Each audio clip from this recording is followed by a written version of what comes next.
once again, I'm back.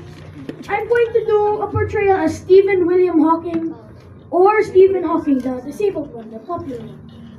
So, let's begin. The problems you face will never lead to permanent scars. Instead, it leads you to a brighter future. Come with me as I will tell you my story. I am Stephen William Hawking, but you may call me Stephen Hawking. I was born on January 8, 1942.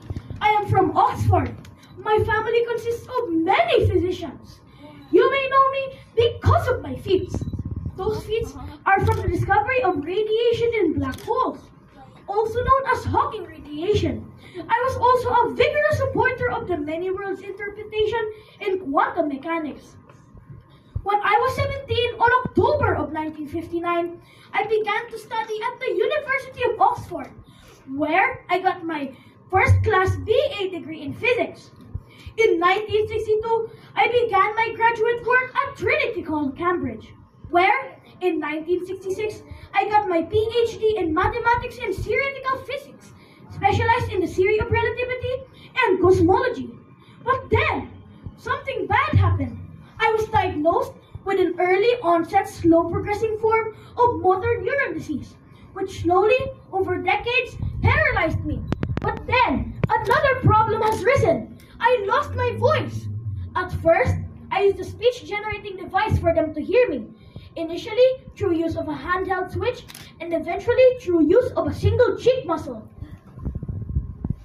One of my scientific collaborations with Roger Penrose. Even though I was paralyzed at the time, we still made massive discoveries. Later on, we found out something shocking. It was radiation. That radiation emitted from the black hole we observed by applying quantum mechanics to the event horizon. It was named after me. It's known as Hawking radiation. It was controversial at first, but then it became a major discovery in cosmology, which shocked many cosmologists around the world. Even though I was paralyzed at the time, I was also a famous author. Some of the books I made were George and the Big Bang. It means the importance of the scientific method and the vastness of the universe. Then, we have a brief history of time, but there are two. The brief and the briefer.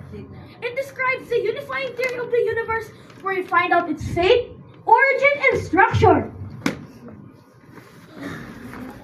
Then, we have black holes and baby universes. It means to speculate realms. But then, it happened. The motor neuron disease got the better of me.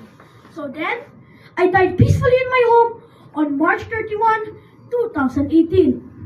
The Cayuse and Gunnsville College flags flew at half-mast, and a book of condolences was signed by students and visitors.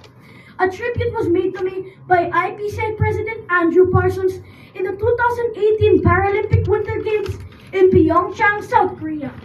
My funeral took place privately at Great St. Mary's Church, Cambridge on March 31, 2018. I was buried in between Mr. Isaac Newton and Charles Darwin. On my grave, it said, "Here lies was mortal of Stephen Hawking, 1942 to 2018, with my most famed equation, 8 pi GMK, or the Bekenstein-Hawking formula." Thank you for listening. Once again, I am Stephen William Hawking, and goodbye. All right.